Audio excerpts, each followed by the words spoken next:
राम राम दोस्तों और मेरी माताएं बहनें, आप सभी का स्वागत है बाबा नीम करोली जी की शरण में।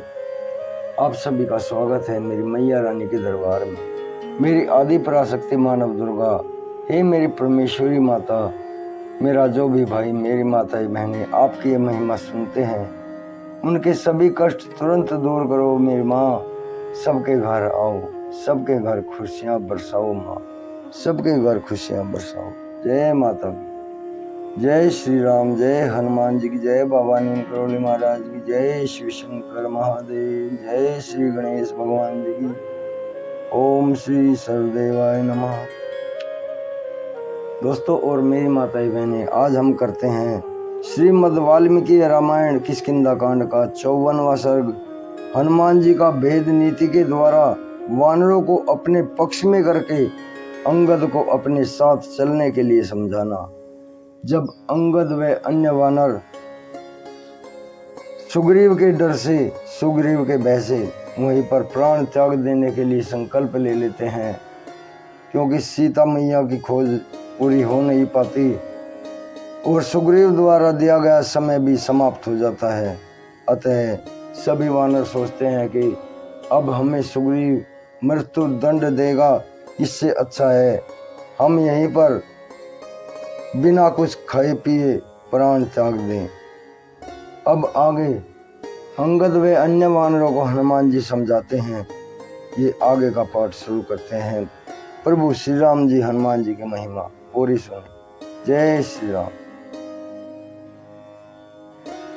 तारापति चंद्रमा के समान तेजस्वी तार के ऐसा कहने पर हनुमान जी ने यह माना कि अब अंगद ने वह राज जो अब तक सुग्रीव के अधिकार में था हर लिया।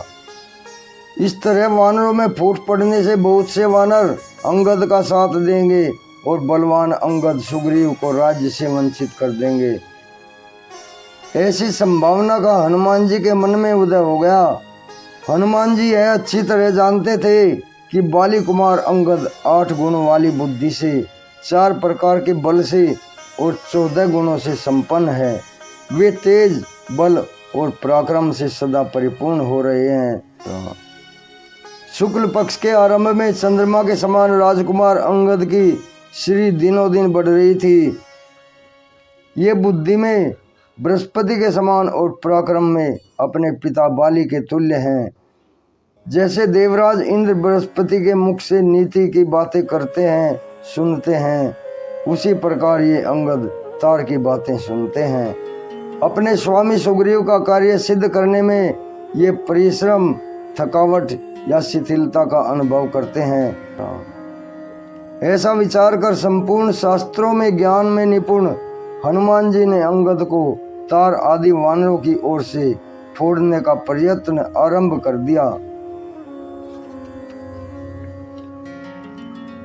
वे साम, दाम, भेद और दंड, इन 4 उपायों में तीसरे का वर्णन करते हुए अपने युक्ति युक्त वाक्य वैभव से उन सभी वानरों को फोड़ने लगे। जब वे सब वानर फूट गए तब उन्होंने दंड रूप चौथे उपाय से युक्त नाना प्रकार के भयदायक वचनों द्वारा अंगद को डराना आरंभ किया। तारानंदन, तुम युद्ध में अपने पिता के समान ही अत्यंत शक्तिशाली हो, यह निश्चित रूप से सबको विदित है। जैसे तुम्हारे पिता वानरों का राज्य संभालते थे, उसी प्रकार तुम भी उसे दृढ़ता पूर्वक धारण करने में समर्थ हो। किंतु वानर शिरोमणि, ये कपिलोग सदा ही चंचल चित होते हैं। अपने स्त्री पुरुषों से अलग रहकर तुम्हारी आज्ञा का पालन करना इनके लिए सहाय नहीं होगा। मैं तुम्हारे सामने कहता हूँ, ये कोई भी वानर सुग्रीव से विरोध करके तुम्हारे प्रति अनुरक्त नहीं हो सकते। जैसे ये जामवान, नील और महाकपि सुहोत्र हैं, उसी प्रकार मैं भी हूँ। मैं तथा ये सब लोग साम, दाम आदि उपायों द्वारा सुग्रीव से अलग नहीं किए जा सकते। तुम दंड के द्वारा भी हम सबको वानर राज से दूर कर सको, यह भी संभव नहीं है। अतः सुग्रीव तुम्हारी अपेक्षा प्रबल है। दुर्बल के साथ विरोध करके बलवान पुरुष चुपचाप बैठा रहे, यह तो संभव है, परंतु किसी बलवान से वैर बांधकर कोई दुर्बल पुरुष कहीं भी सुखी नहीं रह सकता। अतः अपनी रक्षा चाहने वाले दुर्बल पुरुष को बलवान के साथ विग्रह नहीं करना चाहिए। यह नीतिज्ञ पुरुषों का कथन है। तुम जो यह मानने लगे हो कि यह गुफा हमें माता के समान अपनी गोद में छिपा लेगी, इसलिए हमारी रक्षा हो जाएगी, तथा इस बिल की अभेद्यता के विषय में जो तुमने तार के मुंह से कुछ सुना है, यह सब व्यर्थ है, क्योंकि इस गुफा को विदीर्ण कर देना लक्ष्मण के एक बाण के बाएं हाथ का खेल है। यह अत्यंत तुच्छ कार्य है। पूर्व काल में यहाँ वज्र का प्रहार करके इंद्र ने तो इस गुफा को बहुत थोड़ी हानि पहुंचाई थी, परंतु लक्ष्मण अपने पहने बाणों द्वारा इसे पत्ते के दानों की तरह विदीर्ण कर डालेंगे। लक्ष्मण के पास ऐसे बहुत से नाराज हैं जिनका हल्का सा स्पर्श भी वज्र और अंशी के समान चोट पहुंचाने वाला है। वे नाराज पर्वतों को भी विदीर्ण कर सकते हैं। शत्रुओं को संताप देने वाले वीर, जो ही तुम इस गुफा में रहना आरंभ करोगे, त्यों ही ये सब वानर तुम्हें त्याग देंगे, क्योंकि इन्होंने ऐसा करने का निश्चय कर लिया है। ये अपने बाल बच्चों को याद करके सदा उद्विग्न रहेंगे।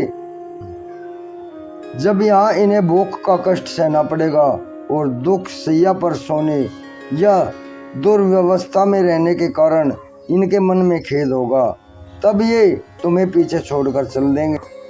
ऐसी दशा में तुम हितैषी बंधुओं और सुहृदों के सहयोग से वंचित होकर उड़ते हुए तिनके के समान तुच्छ हो जाओगे और सदा अधिक डरते रहोगे, अथवा हिलते हुए तिनके से अत्यंत भयभीत होते रहोगे। लक्ष्मण के बाण घोर, महान वेगशाली और दुर्जय हैं। श्री राम के कार्य से विमुख होने पर तुम्हें कदापि मारे बिना नहीं रहेंगे। हमारे साथ चलकर तुम विनीत पुरुष की भांति उनकी सेवा में उपस्थित रहो, तब सुग्रीव क्रम से अपने बाद तुम्ही को राज्य पर बिठाएंगे। तुम्हारे चाचा सुग्रीव धर्म के मार्ग पर चलने वाले राजा हैं। वे सदा तुम्हारी प्रसन्नता चाहने वाले हैं, दृढ़व्रत, पवित्र और सत्य प्रतिज्ञ हैं, अतः कदापि तुम्हारा नाश नहीं कर सकते।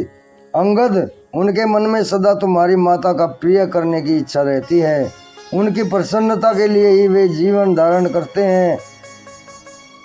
सुग्रीव के तुम्हारे सिवा और कोई दूसरा पुत्र भी नहीं है, इसलिए तुम्हें उनके पास चलना चाहिए। इस प्रकार श्री वाल्मीकि निर्मित आर्ष रामायण आदि काव्य के किष्किंधा कांड में 54वां सर्ग पूर्ण हुआ। जय श्री राम, जय हनुमान जी, जय बाबा ने। हर हर महादेव। श्री राम, जय राम, जय जय राम। दोस्तों और मेरी माताएं बहनें आगे भी शेयर करें। 54वां सर्ग, कल मैं आपको 55वां सर्ग सुनाऊंगा। 55वां सर्ग अंगद सहित वानरों का प्रायोपवेशन। अभी आज्ञा लेता हूँ। जय श्री राम।